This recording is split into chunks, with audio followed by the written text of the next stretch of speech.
வணக்கம். இன்னைக்கு நாம பார்க்க போறது ஒரு தனிப்பட்ட நபரோட கதை மட்டும் இல்ல. இது தமிழ் மொழி மேல ஒரு சமூகத்துக்கே இருக்கிற ஆழமான பற்றோட கதை. தமிழுக்காகவே தான் வாழ்க்கையை அர்ப்பணிச்ச திருமிகு பிரதிபா பிரேம், அதாவது மருதையாழினி. அவங்களோட உலகத்துக்குள்ள போகலாம் வாங்க. அவரோட பயணம் நமக்கு என்ன சொல்லுதுன்னு பாப்போம். தமிழோடு நாம் நடக்கும் தடமெல்லாம் தமிழ் மொழியும் பண்பாடும் கிளைக்கட்டும். பாருங்க, இந்த ஒரு வரியே அவரோட வாழ்க்கைக்கான திசைகாட்டி மாதிரி. இது வெறும் ஒரு கவிதை வரி இல்லைங்க, இது ஒரு செயல் திட்டம்.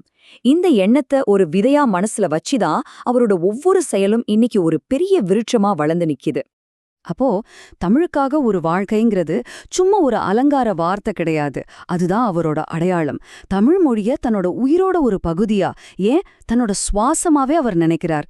அந்த ஆழமான உணர்வு தான் அவரோட எல்லா வேலைகளுக்கும் ஒரு உந்து சக்தியா இருக்கு.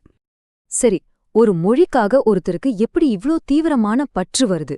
அதோட வேற தேடி நாம கொஞ்சம் பின்னோக்கி போனா இந்த கதை சோழ வளநாட்டுல இருந்து தொடங்குது.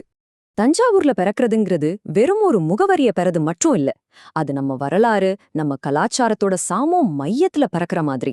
சோழர்களோட கலை, இலக்கியம், மொழி பாரம்பரியம்னு அந்த மண்ணுல இருக்கிற காத்தே தமிழ் பேசியிருக்கும்.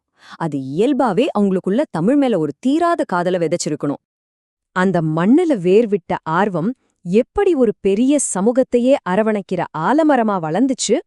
வாங்க, இப்போ அவரோட சேவை மற்றும் தலைமைத்துவ பங்களிப்புகளை பற்றி பார்க்கலாம். இது ஏதோ 1-2 வருஷ கணக்கு இல்லைங்க, பல வருஷங்களா தொடர்ற ஒரு நீண்ட கால அர்ப்பணிப்பு.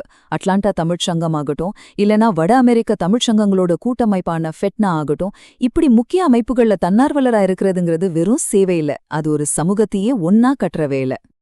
அட்லாண்டா தமிழ்ச்சங்கத்துல அவரோட பயணம் பாத்தீங்கன்னா ஒரு படிப்படியான வளர்ச்சிக்கு சிறந்த உதாரணம். ஒரு வாழ்நாள் உறுப்பினரா, தன்னார்வலரா உள்ள வந்து அப்புறம் துணைத் தலைவராகி இப்போ 2026ஆம் ஆண்டோட தலைவரா பொறுப்பேற்றிருக்காங்க. இது பதவிகளே தேடி போன வெற்றி இல்ல, அவங்க செஞ்ச சேவையின் மூலமா தானா வந்த ஒரு பெரிய பொறுப்பு. அவரோட தலைமைத்துவங்கிறது வெறும் நிர்வாக பொறுப்போட நின்னுடற, தமிழ்ச்சங்கத்தோட ஆன்மாவே இலக்கியமும் கலைகளும் தான் நல்லா புரிஞ்சுக்கிட்டு தமிழ் சார்ந்த நிகழ்வுகள் தொடர்ந்து நடக்கணும்னு மத்தவங்களோட சேர்ந்து ஒரு இலக்கிய குழுவை நிறுவுனாங்க.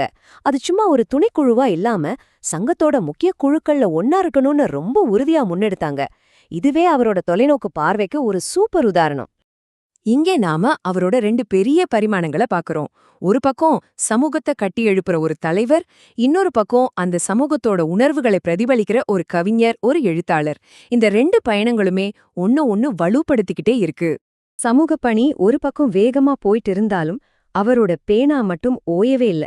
வாங்க, அவருடைய எழுத்துப் பணிகளும் அதுக்காக கிடைச்ச அங்கீகாரங்களையும் பத்தி பார்க்கலாம். 8. இது ஒரு சாதாரண எண் இல்லைங்க, தமிழ் மொழிக்கு அவங்க கொடுத்திருக்கிற 8 படைப்புகளோட அடையாளம். ஒரு கவிஞரா, எழுத்தாளரா அவங்களோட பங்களிப்புக்கு இது ஒரு திடமான சாட்சி. அவரோட தமிழ் பணி அவங்க வாழ்ற கண்டத்தையும் தாண்டி அங்கீகரிக்கப்பட்டிருக்கு. 2023ல வட அமெரிக்க தமிழ்ச் சங்கங்களோட கூட்டமைப்பு வட அமெரிக்காவின் ஆற்றல்மிகு பெண்கள் விருது கொடுத்து கௌரவிக்குது. அடுத்த வருஷமே 2024ல தமிழ்நாடு அரசே அவரை அயலக தமிழர் நாள் கவியரங்கத்துக்கு சிறப்பு விருந்தினரா கூப்பிடுறது. இது புலம்பெயர் சமூகத்திலயும் சரி, தாய்நாட்டிலும் சரி அவரோட உழைப்புக்கு கிடைச்ச ஒரு இரட்டை அங்கீகாரம். இத்தனை சேவைகள், இத்தனை எழுத்துக்கள், அங்கீகாரங்கள். சரி, இது எல்லாத்தோட இறுதி நோக்கம் என்ன? இதன் மூலமா அவங்க எதை உருவாக்க நினைக்கிறாங்க? அவங்களோட எதிர்கால பார்வைய பத்தி தெரிஞ்சுக்கலாம். கடைசியா எல்லாத்துக்கும் மையமா இருக்கிறது இந்த ஒரு நோக்கம்தான். நம்ம மொழியையும் நம்ம பண்பாட்டையும் அடுத்த தலைமுறைக்கு அதோட செழுமை கொஞ்சம் கூட குறையாம கொண்டு போய் சேர்க்கணும். இது ஒரு பாரம்பரியத்தை உயிர்ப்போட வச்சிருக்கிறதுக்கான ஒரு முயற்சி. நாம ஆரம்பிச்ச அதே வரியோட தான் முடிக்கிறோம். ஆனா இப்ப இதோட அர்த்தம் நமக்கு இன்னும் ஆழமா புரியும்னு நினைக்கிறேன்.